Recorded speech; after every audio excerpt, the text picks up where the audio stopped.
أيوة. السلام عليكم ورحمة الله وبركاته. الحمد لله رب العالمين، وبه نستعين على أمور الدنيا والدين. الصلاة والسلام على رسوله الأمين وعلى آله وأصحابه والتابعين والتابعين لهم بإحسان إلى يوم الدين. قال رب اشرح لي صدري ويسر لي أمري wahlul 'uqdatam min lisani yafqahu qawli. Subhanaka la ilma lana illa ma 'allamtana innaka antal alimul hakim, wala haula wala quwwata illa billahil aliyil azim. Allahumma faqihna fid din wa 'allimna at-ta'wil. Amma ba'd. Hormati Tuan Imam Musi dan Sultan Kuasa,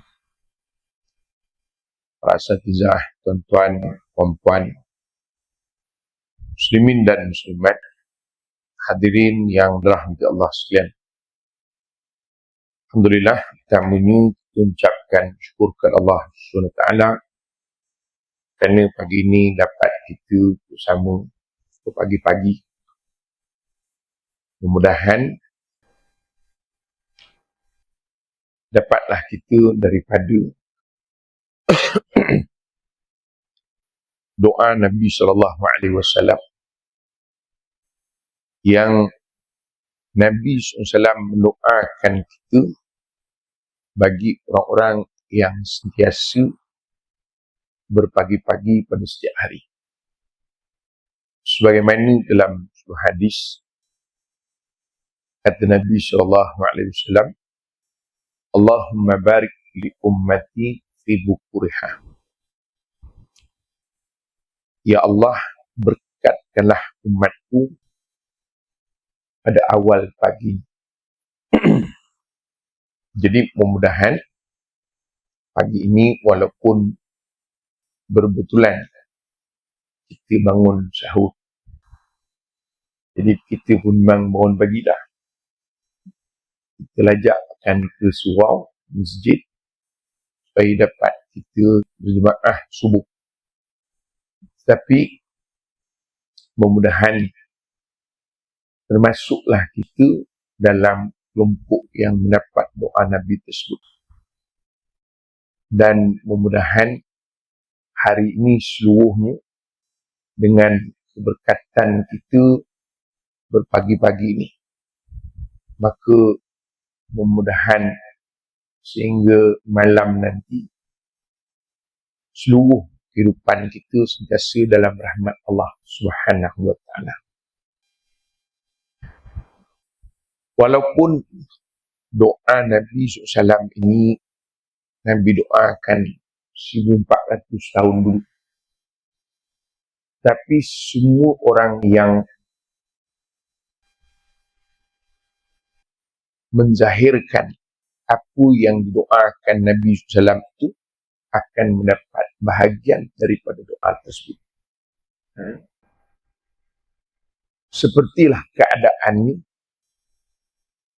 orang yang melakukan haji dan umrah. Bila mana orang berebut-rebut untuk mencukur kepala, walaupun sebahagiannya menggunting sahaja dengan maksud bertahallul ataupun keluar daripada ihram,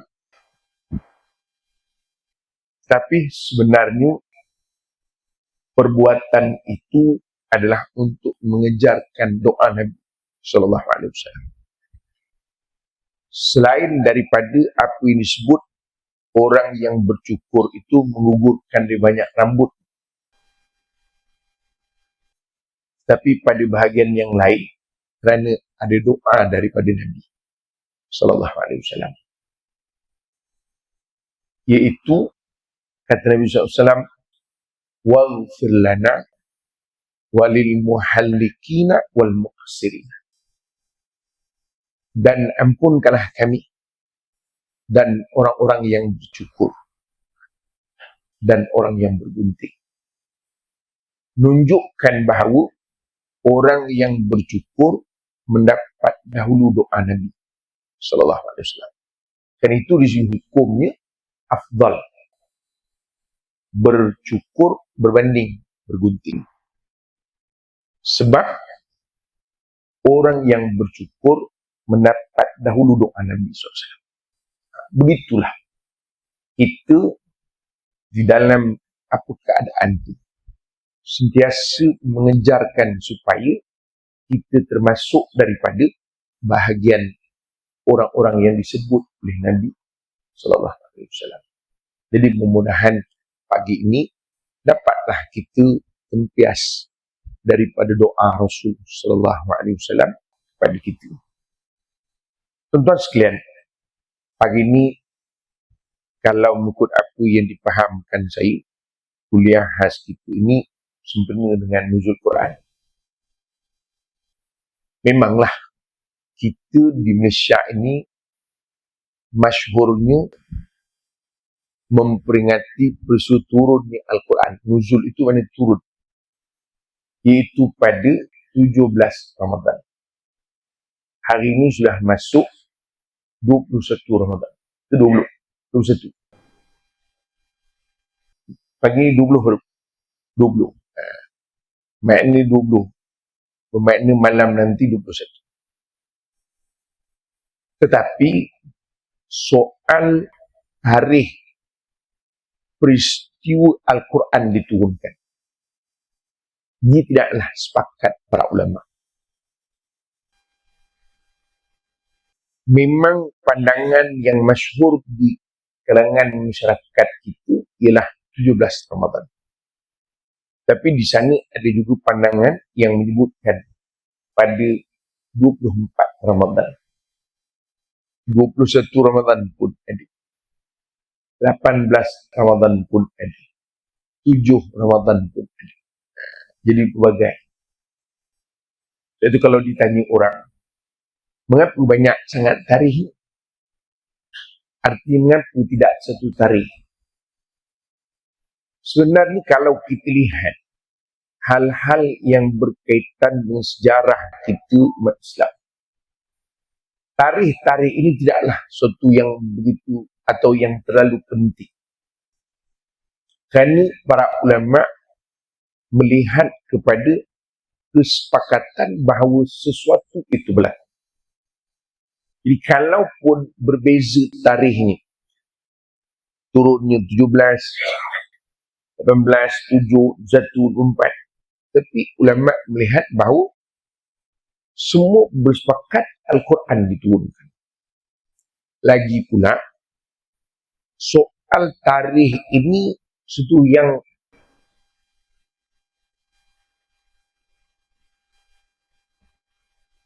dia tidak seperti sekarang teratur. Kerana ini cerita 1400 tahun dulu. Kalau kita balik sedikitlah dalam masyarakat kita ni, 80-90 tahun yang lalu, atuk nenek kita agak-agak berapa banyak dari birthday.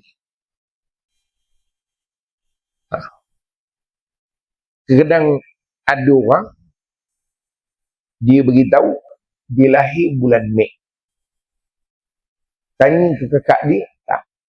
Nanya nenek kau lahir bulan April. Tanya pula ke makcik dia, rasa-rasa makcik nenek kau tu lahir bulan Ogos. Sebenarnya nenek kita tu lahir berapa kali? Itu baru cerita 90 tahun dulu. Macam orang dulu dia kan beranak terus datang. Macam zaman sekarang 14 hari tak datang, kena compound. Dulu tadi. Tambah pula dulu si hubungan tu suka Itu cerita sekitar lebih kurang 100 tahun. 1400 tahun. Agak-agak Nabi SAW terima wahyu daripada Jibril AS. Daftar di mana? Tu daftar. Jadi, zaman itu pun orang bukan menulis semua benda. Menunjukkan bahawa soal tarikh ini telah isu pokok. Soalnya, apakah Al-Quran diturun? Itu saja. Maka ulama bersepakat bahawa Al-Quran itu diturunkan. Itu yang pertama. Yang kedua, apabila kita menyebut soal nuzul Al-Quran ataupun Al-Quran diturunkan, kita melihat bahawa ada 3 peringkat Al-Quran diturunkan.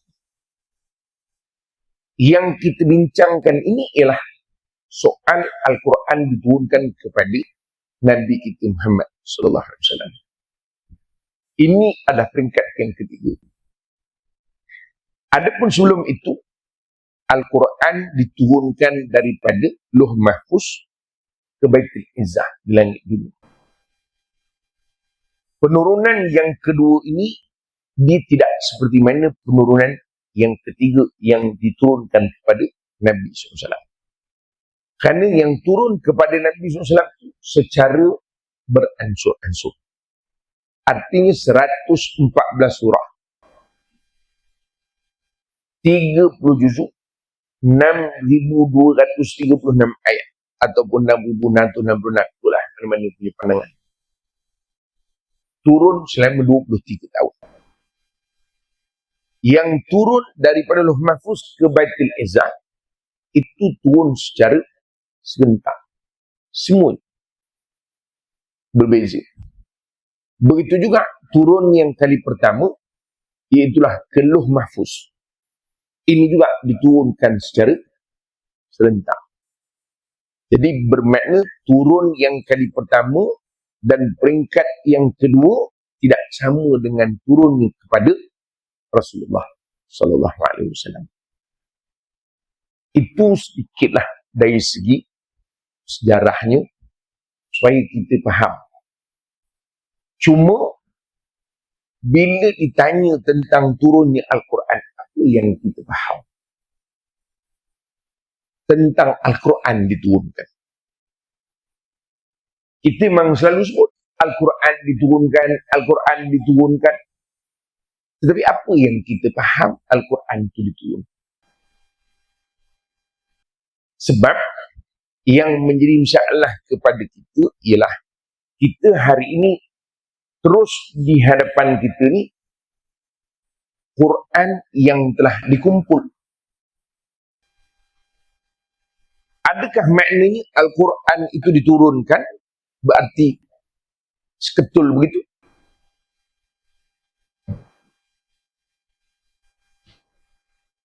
Ataupun maknanya selai-selai begitu? Sudah. Tuan-tuan termenung, kenapa?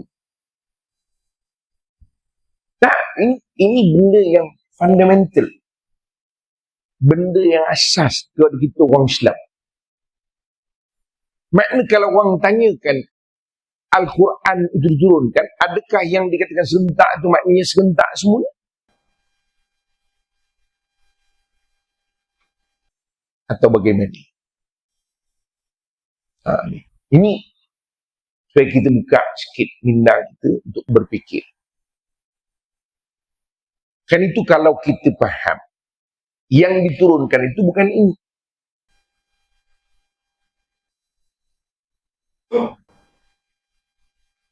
Ini dipanggil mushaf. Ini bukan Quran. Ini mushaf. Maka yang diturunkan bukan mushaf. Yang diturunkan Al-Quran. Nampak mabuk dah tu. Lain ni Ustaz ni ajak kita dia. Pasal kita selalu menyebutkan Quran. Ialah memang ini Quran. Tapi yang ini dipanggil mushaf. Mushaf artinya lembaran. Ini lembaran. Ini tidak diturunkan. Karena Quran itu kan sifatnya khadim. Ini makhluk. Mana ni? Karya bestari.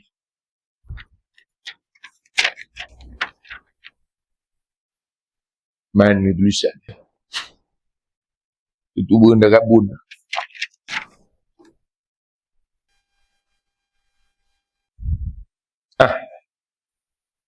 Ini 2013 baru wujud. Tuan paham ke tidak?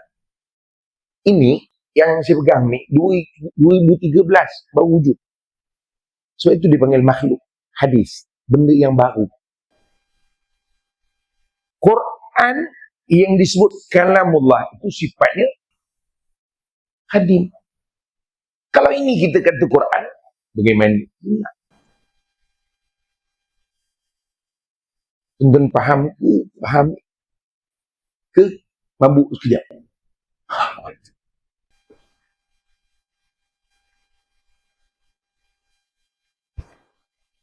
Perempuan ditengok kat TV kot.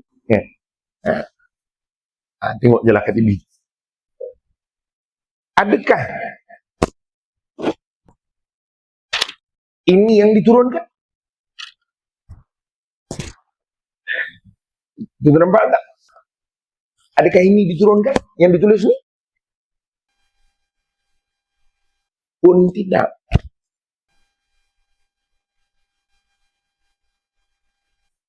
Ini bukan Al-Quran. Ini khat. Ini cetakan. Ini kan ketika 2013 tu baru wujud atas ni.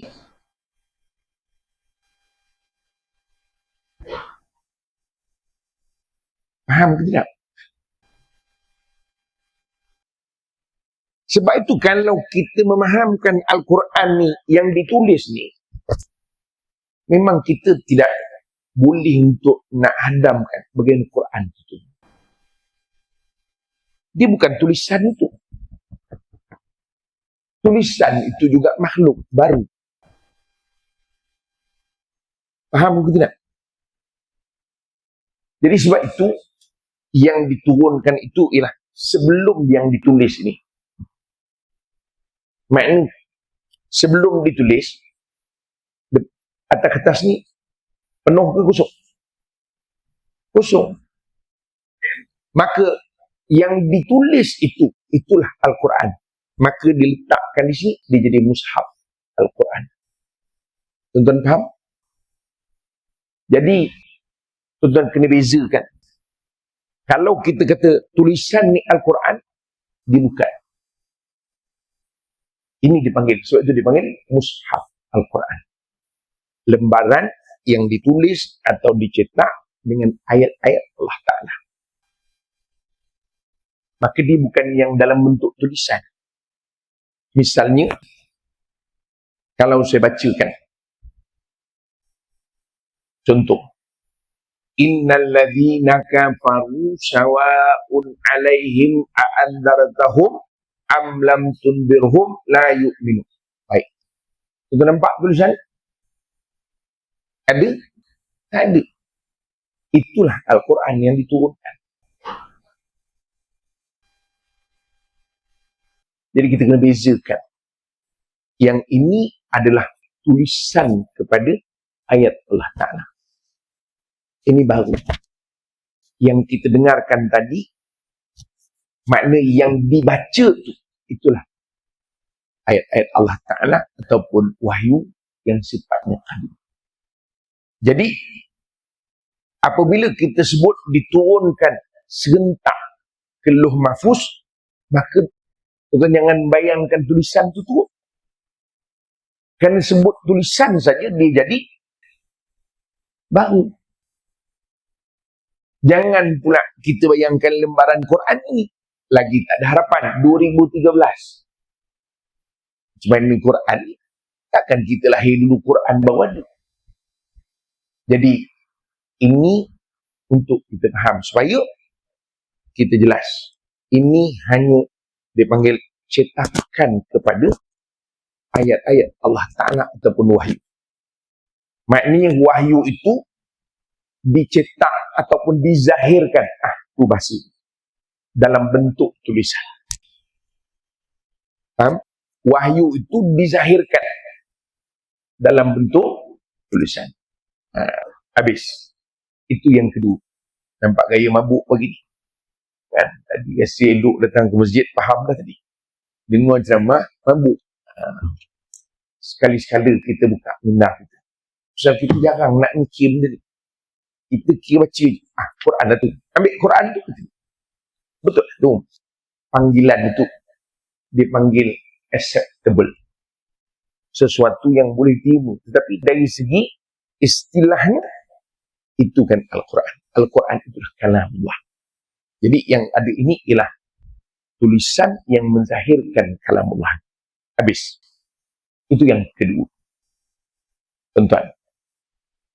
Dalam Quran, Allah Ta'ala sebut, ataupun sebelum itu kita sebut, Al-Quran ini, yang ada di tangan kita, mushaf ini, kan? Ini adalah mukjizat. Faham mukjizat? Ini mukjizat. Maknanya, mukjizat apa dia? Bang, selalu rakam aja. Hari ni kena tanya soalan. Mukjizat ini sesuatu yang luar biasa. Mudah untuk faham. Kalau bahasa lama Ustaz, mencari adat sebagainya kan. Saya takut orang baru ni mabuk dia. Apa benda yang dicari ni kata dia. Mudah untuk kita faham sesuatu yang luar biasa. Simple pemahaman lah. Baik. Maknanya, mukjizat sesuatu yang luar biasa. Yang diberi kepada Nabi SAW. Sebagai tanda kenabian. Dan para Nabi dia ada mukjizat. Kalau kita lihat perbezaan mukjizat dengan sihir. Sihir satu luar biasa juga. Cuma sihir ini dia berlaku kepada siapa yang mempelajari dia. Mukjizat tidak boleh dipelajari. Dia adalah given by Allah. Pemberian. Berbeza dengan sihir. Sihir boleh belajar ke tak boleh? Boleh. Cuma hukumnya haram. Boleh dari segi untuk menguasai kaedah sihir itu. Maknanya orang boleh mempelajari supaya dia boleh melakukan hal-hal yang luar biasa tadi. Tapi di segi hukum pekahnya, hukum haram. Mengajarkan sihir haram, belajar juga hukum haram. Tetapi kalau dari segi perbandingan, mukjizat, hal luar biasa kepada Nabi, tidak boleh dipelajari. Dia adalah pemberian Allah Ta'ala. Sihir, hal luar biasa. Kepada siapa-siapa pun, dia boleh dipelajari atau diusilkan, dan dia bukannya pemberian Allah Ta'ala. Baik. Itu perbezaan antara mukjizat dan sihir. Jadi Quran ini mukjizat. Sepertilah keadaannya Nabi Allah Musa AS. Allah berikan Nabi Musa mukjizat. Tetapi para Nabi ini kan berbeza mukjizat. Sesuai dengan zaman. Kalau zaman Nabi Musa AS, ketika itu orang berbangga dengan keupayaan sihir yang luar biasa. Maka Allah berikan Nabi Musa AS kemampuan mukjizat yang boleh menandingi sihir pada zaman itu. Sebab itu kan peristiwa direkam dalam Quran. Ketika mana Fir'aun melihat keadaan luar biasa Nabi Musa alaihissalam. Kata Fir'aun, engkau ni sihir, kata dia. Aku akan himpunkan ahli sihir aku yang terbaik. Dan kita akan berjumpa nanti di satu karnivul. Karnivul lah, lebih kurang lah. Supaya tuan-tuan faham. Kan? Sekarang saya kata bazar Ramadan kan, sudah mabuk pula. Makna dibuat satu himpunan, maka Fir'aun pun bariskan ahli sihir terbaik pada zaman. Kan dimerasakan bahawa itu sihir.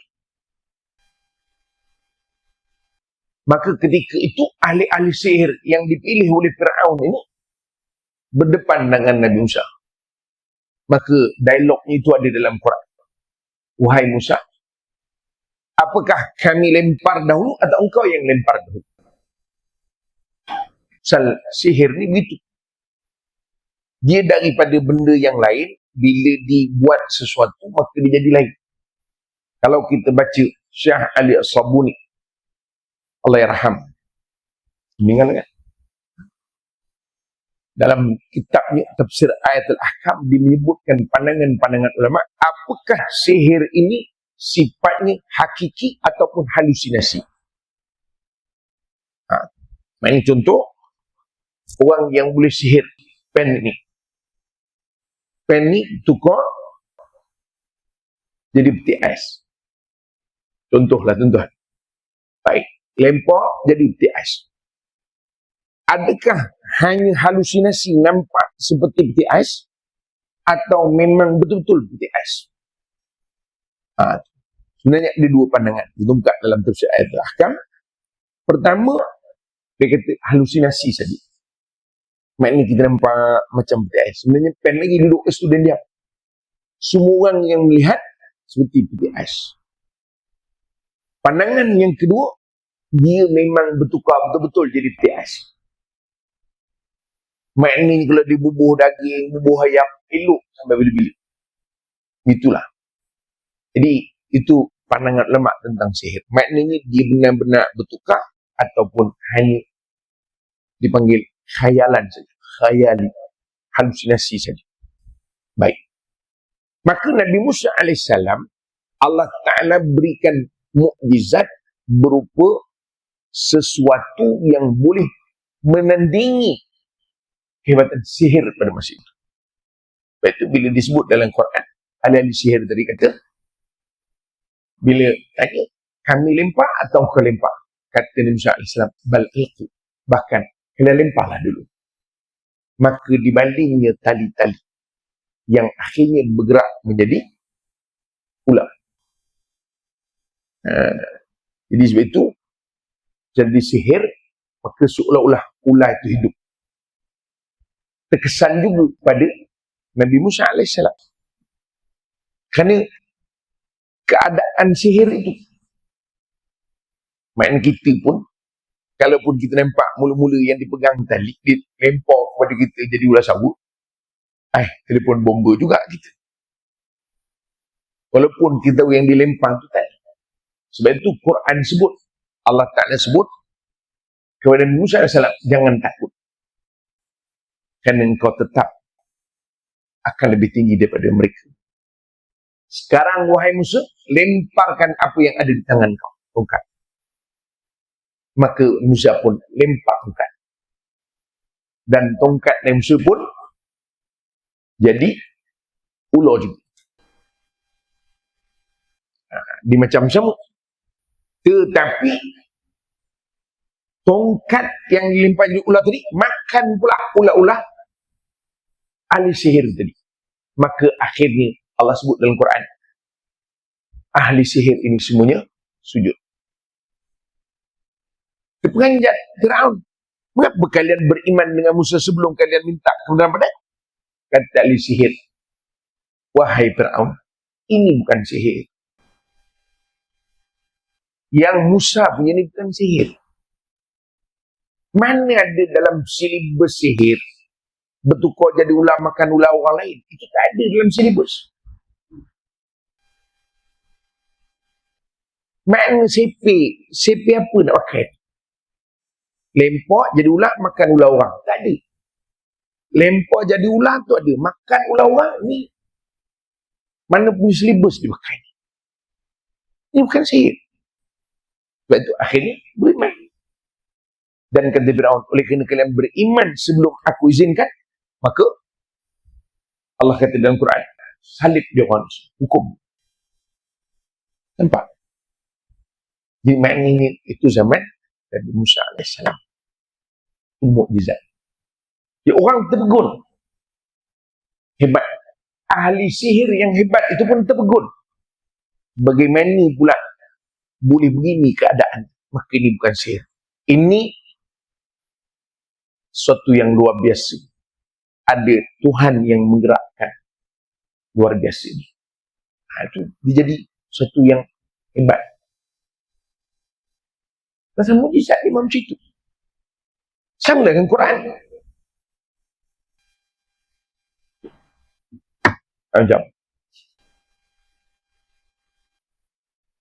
Begitu juga Nabi Isa AS.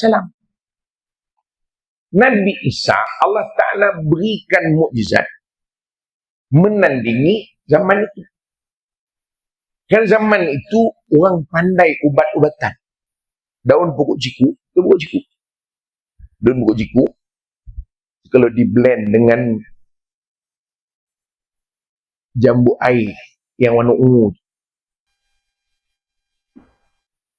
pokok ciku, daun pokok ciku, blend dengan daun jambu air warna ungu, 3 kali minum, orang stroke elok.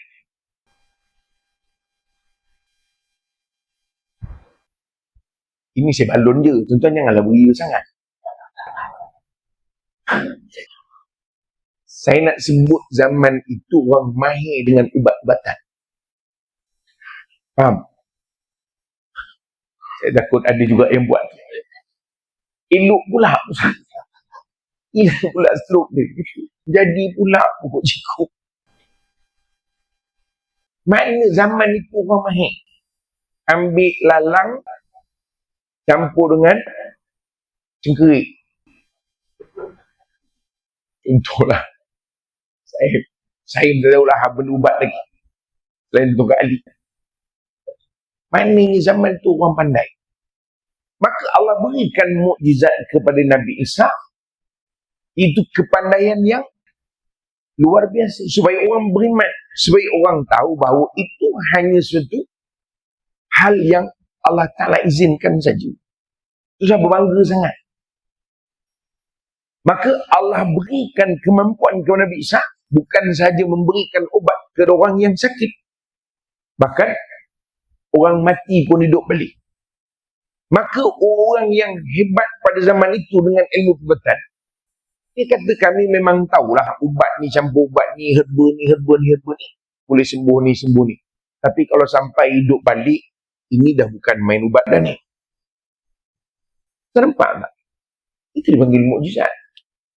Luar biasa.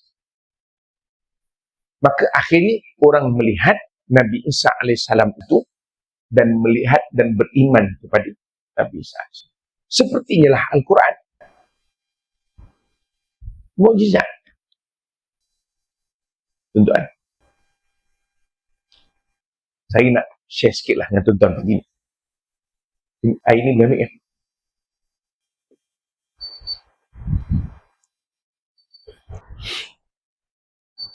Tuan-tuan jangan risau, saya tak minum.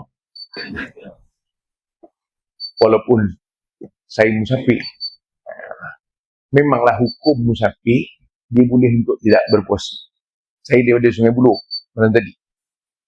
Walaupun kampung saya kat Elimau je. Tapi tak adalah saya balik kampung. Kan? Saya terus ke sini je. Hari ni balik pula. Ada 2 program pagi ni.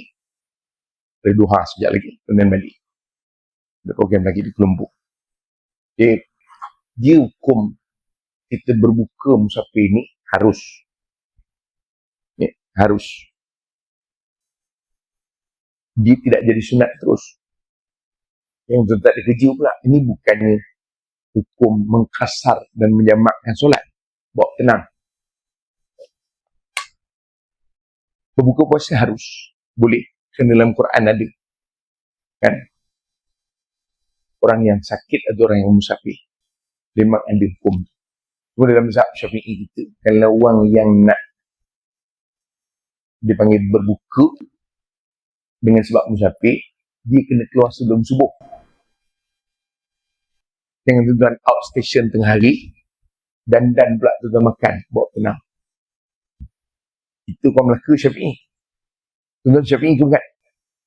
Tuan Yamin, saya roja Ustaz Alim, Datuk Alim dia. Apa hal pula kau Ustaz sini kau Syafi'i ni?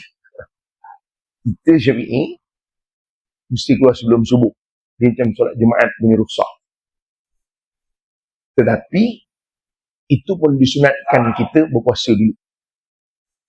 Faham tidak? Ini macam saya malam tadi sampai pukul 1 lebih, pukul 2 lah. Dan lepas program di Kuala Lumpur, habis tarawih witir baru tolak. Biasalah malam minggu. Orang bukan kira puasa tak puasa, penuh je tak jalan. Saya pun agak semua pergi ceramah tu. Agak saya lah. Maknanya kat pukul 2 sampai. Jadi pagi ni saya dah berada di Melaka, menunjukkan dalam Syafi'i lah. So kalau saya nak makan pun boleh. Dan ikut mazhab Syafi'i, saya dah keluar sebelum subuh. Faham tak? Tapi dia bukan sunat. Tak, dia harus saja. Dan sangat digalakkan berbuka kalau sampai memudaratkan. Kita contoh, kita satu keluarga balik. Tuan duduk Melaka, tapi asal orang Kelantan. Subuh tadi betul lah. Kan? Sekarang dah sampai Lumpur. Sebelum masuk ke Bumusang jalan. Sampai ke Lumpur, yang bawa kereta tu dah mabuk dah. Ustaz tak minum-minum daripada subuh tadi. Jadi dia bawa kereta tu lah. Tuhayang, maka dia lebih utama untuk berbuka. Sal mudarat dah tu. Faham? Tapi yang bawa kereta je, yang duduk lain, lagi 7 orang tu, apa hal pula tu? Memang boleh buka, cuma yang paling disuruh berbuka tu yang bawa kereta. Jangan terbalik, 7 orang yang duduk dalam van tu, dia yang sibuk berbuka. Yang bawa kereta tenang, puasa lagi. Saya puasa, bawa makanlah kata ni. Tapi dia bukan satu kesalahan, harus boleh. Cuma kata para ulama, lebih afdal berpuasa. Faham tak ni? Lebih afdal. Jadi kalau kita kata sunat berbuka, macam mana pula jadi lebih afdal berpuasa? Kenapa lebih afdal berpuasa? Kerana mungkin puasa yang hari ni lah, katakan 20 Ramadan ni, dia ada something yang Allah bagi yang mungkin tahun depan tak ada. Dan faham tak? Contohlah kita kata, ni contoh saya nak bagi tuan-tuan supaya mudah faham. Siapa yang puasa hari ini, mungkin dengan sebab dia puasa, dia berdoa. Kalau dia belum dapat jodoh, dengan sebab dia puasa hari ini, dia berdoa, jodoh Allah dekatkan. Barangkali Syawal nanti, adalah jodoh tu. Termasuklah yang nak kahwin lagi semua. Contoh, bawa tenang. Untuk jangan syok sangat. Saya bagi contoh saja supaya tuan-tuan faham. Maknanya, ini 20 puasa tahun ni. Tapi 20 puasa tahun depan, kalau orang tu puasa, dia doa, mungkin tak sama dengan tahun ini. Itu yang kata para ulama. Dia tak mungkin sama. Mungkin fadilatnya dah tak ada dah tahun depan. Jadi mungkin puasa tahun depan, 20 puasa macam ni, dia berdoa, Allah takdirkan raya nanti dia dapat makan nasi Arab. Tu je. Nampak tak? Jadi dia tak sama. Sebab itu kata para ulama, afdal berpuasa. Tuan faham ke tidak? Itu maksud dia. Jadi supaya orang faham kenapa afdal berpuasa. Baik, habislah. Itu bab puasa, lain tahun kita bincang. Saya nak share sikit tuan. Saya cuma nak sebut tadi, kalau saya terminum pun tak apa. Sebab saya musafir, itu sunnah ni. Tapi takkanlah saya minum tengah orang ni. Dah lah direkam pula, besok dah masuk dalam TikTok. Kan saya pula relax je bulan puasa minum. Saya dulu tuan. Saya mengaji di Jordan dulu. Saya di Jordan. Sebab saya duduk di kampung. Tempat saya mengaji tu di kampung. Di Muqtah. Saya ni tuan-tuan. Saya mengaji dulu. saya dapat beasiswa daripada Melaka. Saya anak Melaka.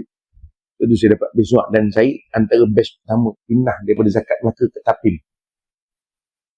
Tahun pertama buat zaman tu. Ya. Jadi sebab itu saya pun, yalah, kita pun dapat duit Melaka. Ceramah jugalah kat Melaka.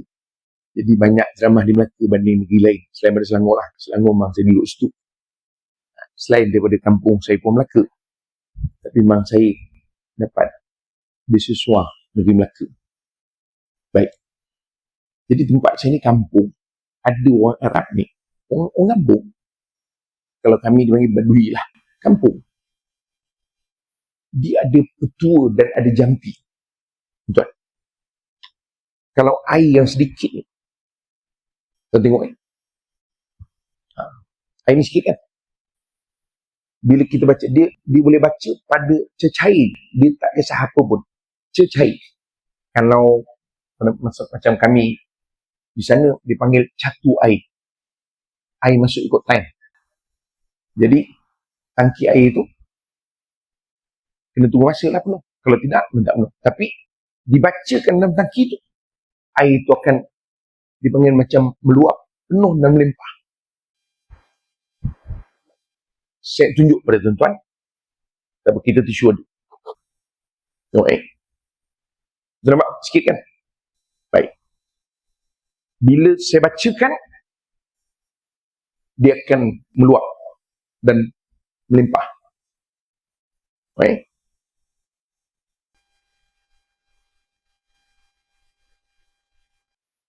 Sungguhnya tuan-tuan tengok.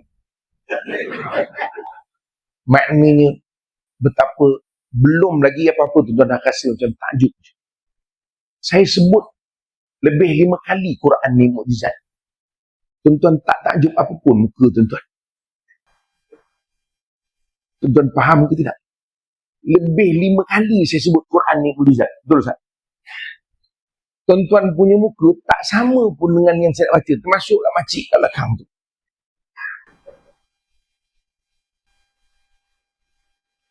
Biasa je. Saya sebut, inilah mukjizat. Situ je sebenarnya. Betul tak?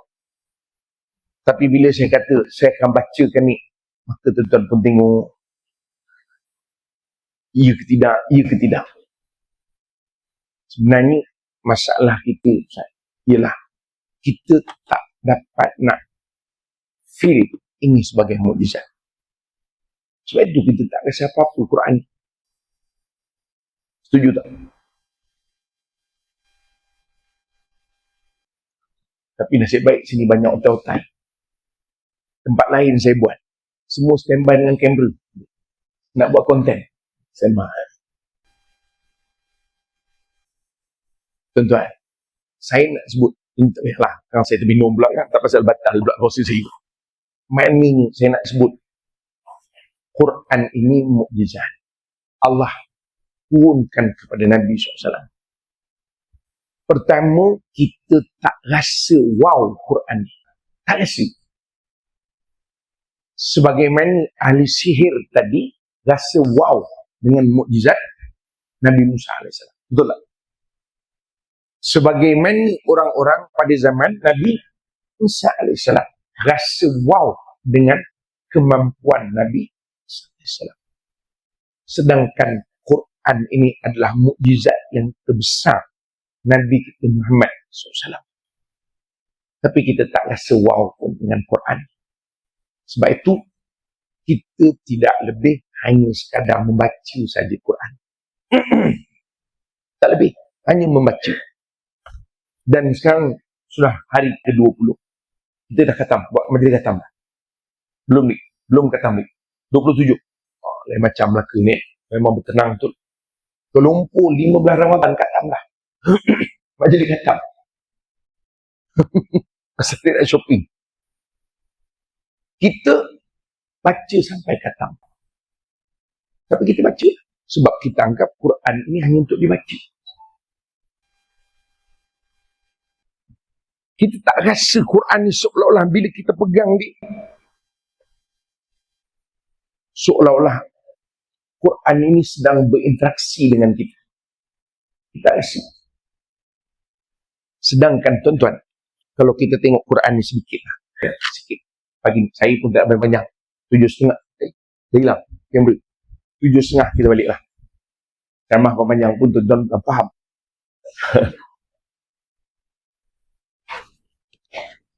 Cuba kita tengok. Saya nak sebut Quran ni. Nampak yang tuan-tuan tengok ni. Simple je kan? Maksudnya biasa je. Fatihah. Betul. Surah Fatihah. Lepas tu. Al-Baqarah. Seterusnya. Hujung sekali. Muka surat 604.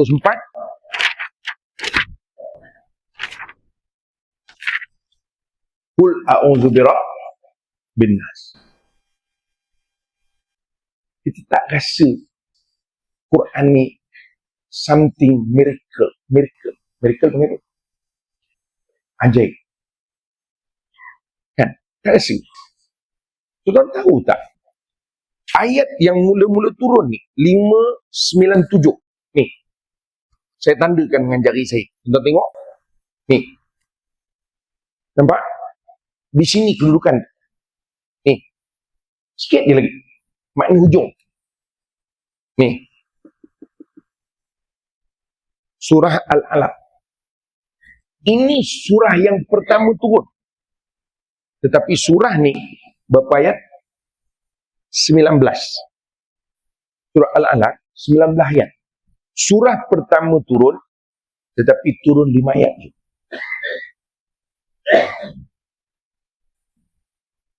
Kemudian surah apa turun? Al-Qadar. Tak. Kalau ikut sebahagian catatan, kemudian surah Al-Qalam. Nun wal qalami wa ma yasturun. Itu turun. Kemudian ya ayyuhal muzammil. Kemudian ya ayyuhal mudassir. Dia bukan lepas sini.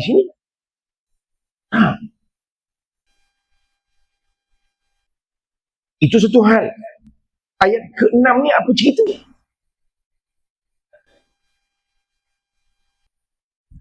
Turun 5 ayat saja. Iqra bismi rabbikal ladzi khalaq, khalaqal insana min 'alaq.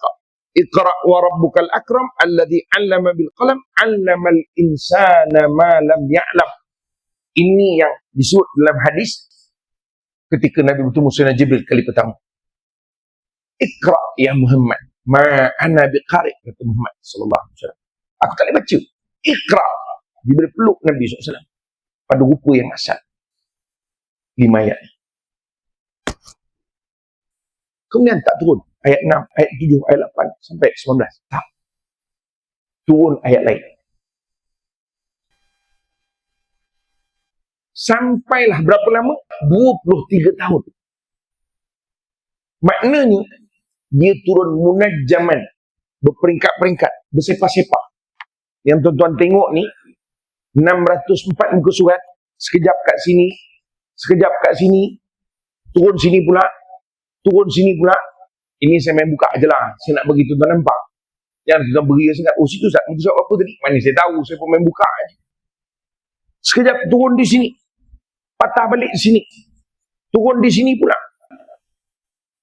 Sampailah akhir ayat yang turun, yang masyhur ketika peristiwa Hujjatul Wada. Ayat al-yawma akmaltu lakum dinakum wa atmamtu alaikum ni'mati wa raditu lakum al-islam madin. Ini antara pandangan ayat terakhir turun. Tapi ulama muktamadkan bukan itu.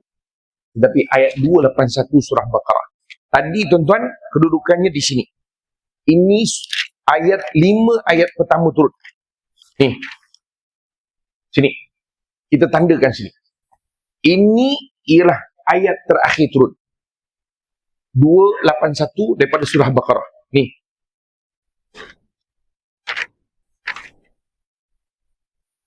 Di hujung daripada ayat tentang riba. Bawah sekali. Dan ayat. Bukan keseluruhan muka surat.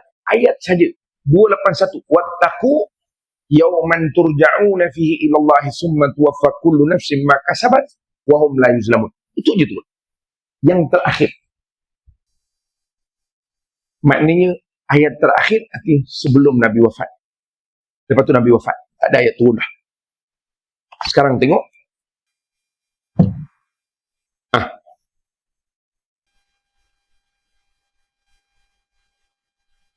Ni. Satu di sini. Yang mula-mula turun. Yang tak akhir turun di sini. Ni apa cerita?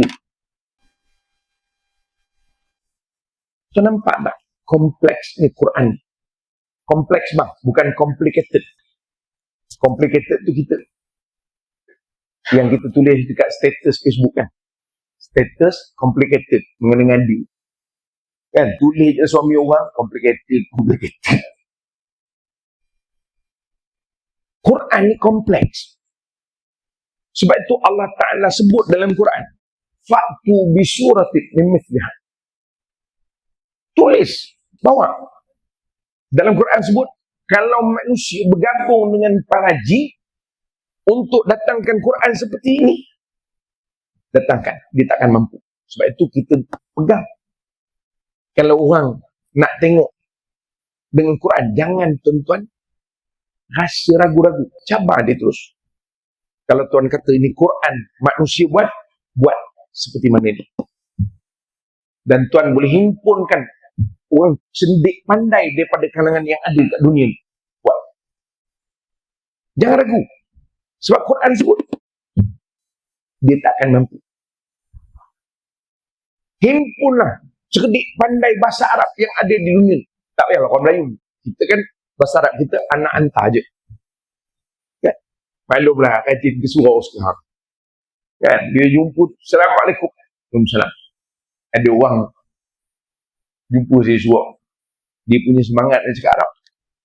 Waalaikumsalam. Waalaikumsalam. Anak ke mana semalam? Saya kata dia apa hal pula? Dia tanya dia ke mana-mana, kita tahu. Bila menong balik, oh rupa dia nak tanya, hantar ke mana? Dia punya semangat sampai terbalik. Tak nak. Itu sah orang Melaka lah. Orang Melaka memang cakap Melaka je. Ambil orang Arab mana yang pakar bahasa Arab. Himpunkan. 10 cukup, tak cukup. 100 tak cukup. 1000. Ataupun ni ayat ada 6, 2, 3, 6. Kumpulkan 6, 2, 3, 6 orang. Datangkan seperti ini. Akan jadi. Dan kita jangan ragu-ragu. Kena yakin. Tuan-tuan faham ke tidak? Pasal Quran cabar. Jangan tuan-tuan. Nanti kan dibuat betul Ustaz. Jadi pula macam ni. Sudah. Tuan-tuan ni apa masalah sebenarnya? Ni beriman ke tidak dengan Quran? Pasal Quran semua ni. Memang ada dalam Quran.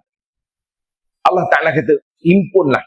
Kalau sekiranya kau datangkan dengan seluruh, kau himpunkan jin dan manusia. Ini surah apa? Isra ayat 88. Qul la in ijtama'til insan wal jinnu ala ayyatu bimithli hadzal Qur'an la ya'tuna bimithlihi. Dia takkan boleh datangkan seperti ini. Quran ni kompleks. Ini baru kita cerita ujung ayat, awal ayat. Sebab itu, kalau kita tengok surah Fatihah ini disebutkan, diletakkan di awal. Sebahagian pandangan ulama mengatakan kerana Al-Quran ataupun surah Fatihah ini adalah surah pertama yang lengkap. Lepas itu dia letak duduk depan. Jadi maknanya kita boleh imagine tak? Nabi yang menghafal Quran. Zaman tu tak ada. Tak ada. Ni, apa nama? Mushaf tak ada. Nak mushaf macam mana Ustaz? 23 tahun nak kena tulis tu. Kan? 23 tahun. Jadi tulis sikit. Penulis wahyu Nabi SAW tulis tu sikit. Ayat turun, sikit tulis. Berapa lama? 23 tahun. Dan setiap tahun dalam hadis sebutkan, Sayyidina Jibril AS datang kepada Nabi. Iqra Muhammad, baca. Dan 23 tahun tidak ada satu perkataan pun yang tertinggal. Tidak ada satu ayat pun yang hilang, yang diturunkan.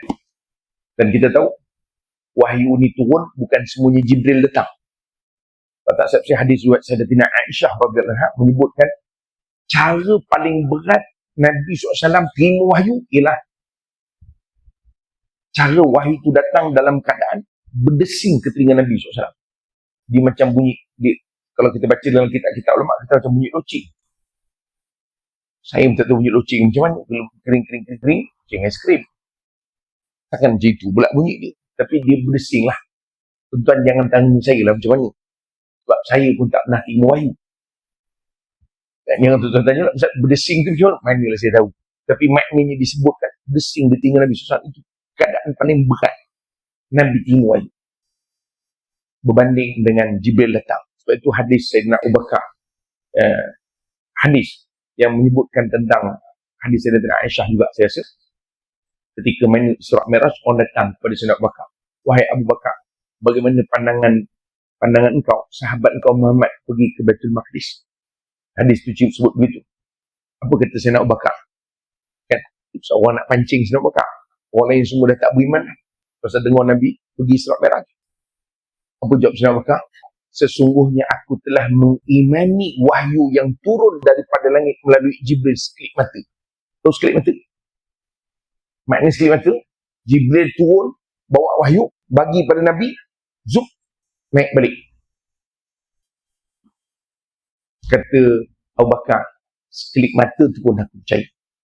Daripada langit tu, ini kalau sekadar Muhammad pergi ke Baitul Maqdis, itu aku tak heran lah, kata dia.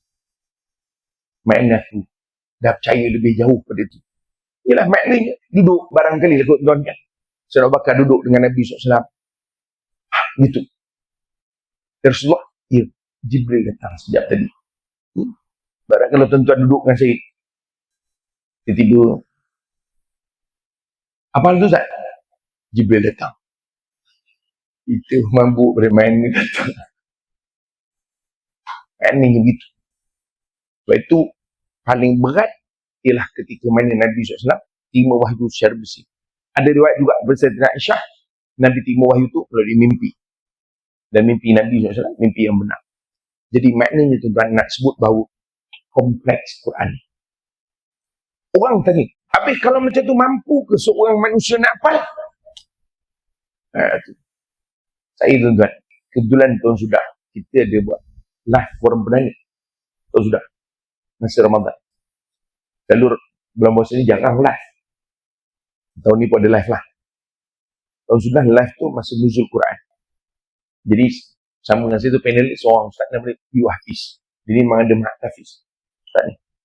Dia kata Ustaz, kami buat syahadah tu. Syahadah tu, dia anak-anak kita, cucu kita, kalau dia menghafal Quran, kita panggil khatam menghafal, dia tak sama. Itu baru khatam menghafal. Maknanya dia baca juzuk pertama, dia dah khatam semua, dia baca depan ustaz. Dia katalah ustaz ni, baca, okey, lulus juzuk pertama, pindah juzuk kedua. Jadi juzuk pertama, dah kira habis dah. Buat juzuk kedua pula. Apa hantar, baca. Khatam juzuk kedua, juzuk ketiga pula. Sampai juzuk 30.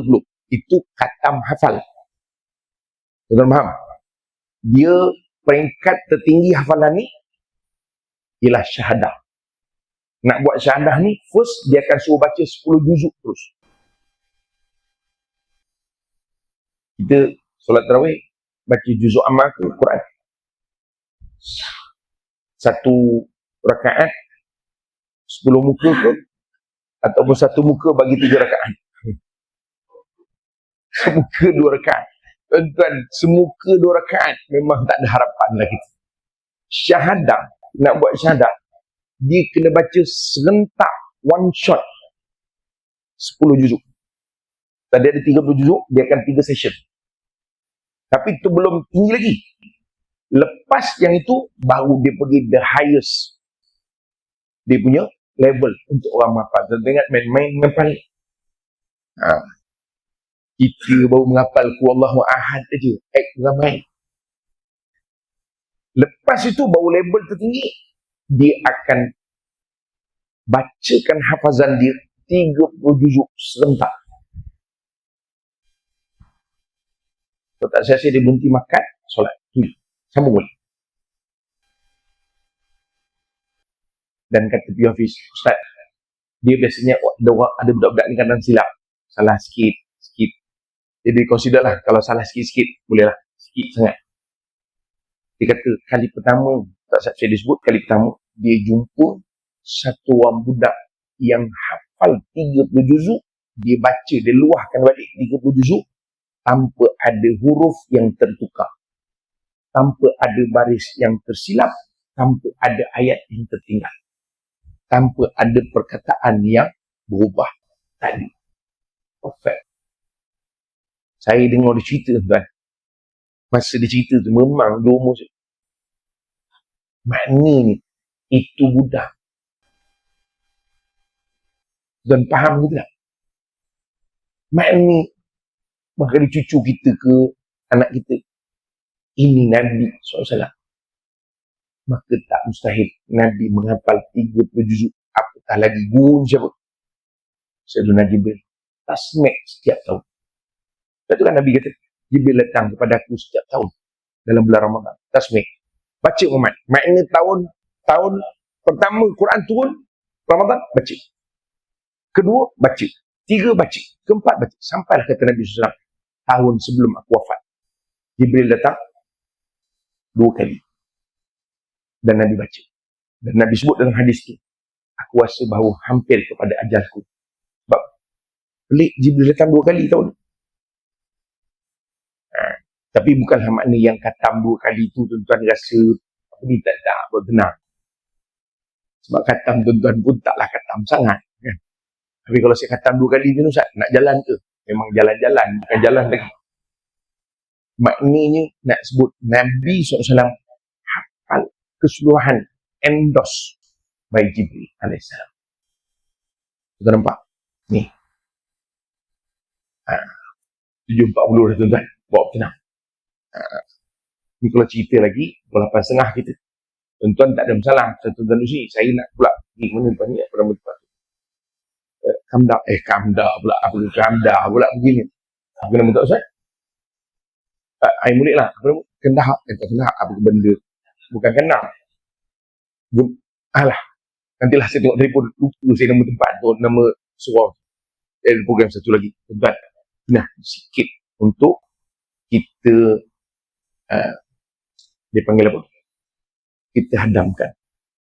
Jadi kesimpulannya tuan-tuan, Quran ini dia takkan lebih bermakna pada kita selama mana kita tak boleh datangkan rasa wow kita kepada Quran. Tuan boleh faham? Kena datangkan. Macam mana nak bagi rasa wow dengan Quran? Sebab itu saya ingat apa diajarkan oleh para ulama supaya kita meletakkan Quran ni pada tempat yang tertinggi. Bukan tempat tinggi itu atas tu. Itu memang saya sampailah. Tak, maknanya memang letak dia punya kedudukan tinggi. Tapi kita hari ni semakin tidak. Itu kadang-kadang maaf sebutlah. Saya baru ni khutbah dekat Lumpur. Saya baca. Kebetulan tajuk ni pasal nuzul Quran. Dan dalam khutbah tu sebut, hendaklah antara adab dengan Quran, bila Quran dibacakan, diam. Kita kalau azan, diam. Quran baca, tak diam. Terbalik.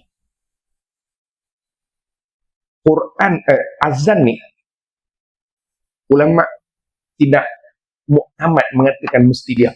Faham tak? Maksudnya, bila azan kita cakap, ulama tak muktamad mengatakan haram. Tak. Cuma, dia kata, afdal ni, diam dan jawab azan. Tapi kalau cakap, dia tidak menjadikan suatu hukum. Tapi Quran ketika dibacakan, kita diam, itu memang ada dalam Quran. Betul tak? Fastami'u lahu wa ansitu. Dengar dan diam. Itu saya sebut baru ni dalam khutbah. Tengah khutbah tu, saya kata, tuan-tuan, lepas pada ni, beritahu kepada kedai mamak yang buka. Sebab kedai mamak suruh rajin buka ayat Quran, suruh ditutup. Sebab orang yang duduk kedai mamak ni, yang makan, jarang makan tu diam dengan Quran. Semua berborak. Seolah-olah tak ada value ayat Quran. Sebab Quran sebut. Allah Ta'ala sebut. Fastami'u lahu wa ansitu. Sebab itu sebahagian pandangan mengatakan siapa jadi makmum tak payah baca apa-apa langsung. Itu ada. Sebab apa? Sebab dia duduk di belakang imam, mendengar bacaan imam, bacaan Quran itu lebih utama. Tapi itu bukan mazhab kita. Faham?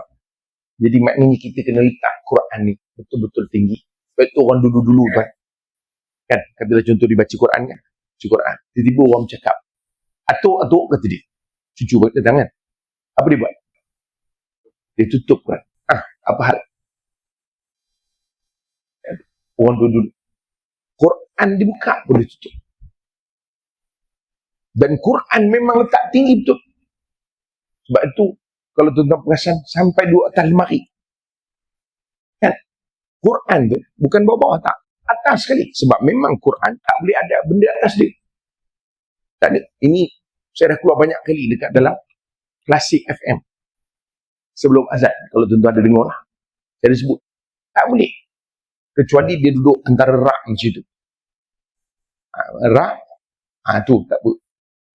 Sebab dia dah consider dia tidak betul-betul bertindih atas dia. Kita selalu makcik tengok ni, orang sebelah dia baca Quran,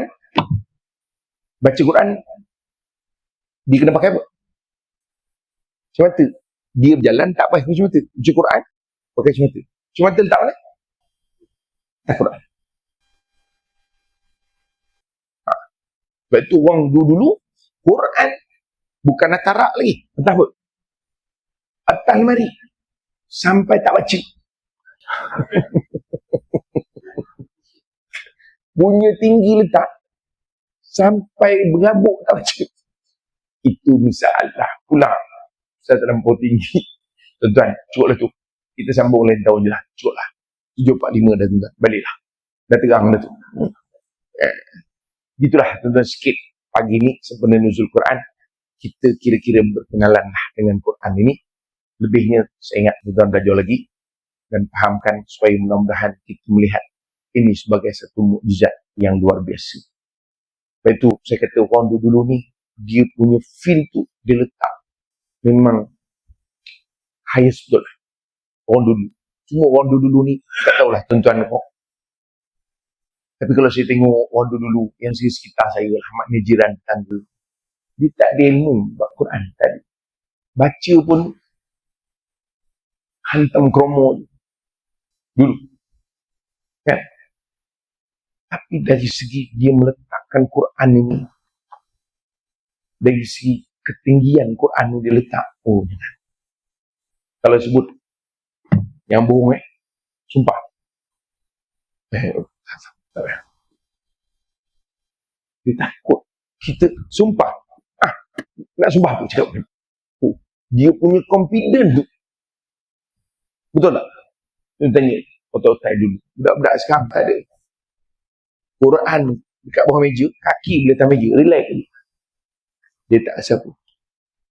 Bagaimana kita nak rasa ini sebagai mukjizat pada Nabi kita Muhammad SAW. Tuan-tuan, wallahu a'lam. Cukup Ustaz. Memang tak habis-habis kita nampaknya. Tuan-tuan, kita sambung lain tahun lah. InsyaAllah 5 tahun lagi. Jumpa lagi insyaAllah. Jadi sekadar itu dulu untuk pagi ini. Mudah-mudahan kongsian kita yang simple ada manfaat kita bersama. Mudah-mudahan dapat kita manfaat dalam kehidupan. Teruslah tuan-tuan kita mencintai Al-Quran. Mudah-mudahan bukan hanya menjadi syafaat kita di akhirat besok. Mudah-mudahan kita mendapat bahagian yang besar daripada mujizat Quran. Sila tuan. Waalaikumsalam. Sila. Baik. Ayo. Ya.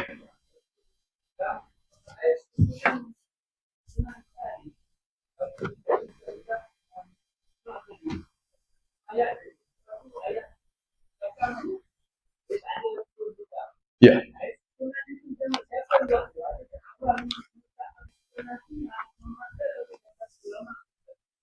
Ayo. Sebab itu kata para ulama, susunan ini tauqifi daripada Allah Ta'ala melalui Sayyidina Jibril AS. Maknanya ketika tasmi', ketika itu Sayyidina Jibril menyusun Muhammad, ayat ni di sini, ayat ni di sini. Sebab itu saya kata kompleks. Kan? Maknanya kalau kita baca Quran ni mengikut tarikh, sababun nuzul, walaupun dia lompang-lompang lah, Pasal sabab nuzul bukan semuanya kita akan baca ayat ni mantungan terbalik gini. Faham tak tuan? Maksud saya, mula-mula turun di Guhir, di Mayak. Kemudian mungkin peristiwa contoh surah Al-Insan. Al-Insan cerita pasal syurga neraka, gambaran syurga.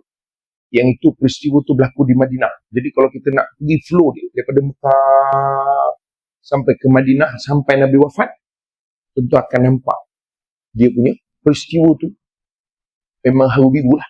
Sekejap begini, kejap begini, kejap begini, kejap ayat ni, kejap ayat ni, kejap ayat ni. Memang dia kompleks. Sebab itu Sayyidina Jibril datang setiap tahun tasmik dengan Nabi SAW. Tadarus tu disusunkan ayat secara tauqifi. Maknanya bukan susunan manusia. Sebab itu Quran ni tak dicampur tangan manusia. Sebab itu Allah berani cambar, datangkan. Bahkan Allah sebut, wa inna lahu lahafizun. Kami jaga, kami pelihara. Tu. Jelas tuan eh? Ayo. Ada soalan lain. Dah alang-alang seorang tanya. Kita berbincang lah. Tapi yang susah pula. Jenuh saya, tapi tak apa. Imam kita ada. Dia boleh jawab juga. Baik. Ada soalan? Tak ada kot. Alhamdulillah.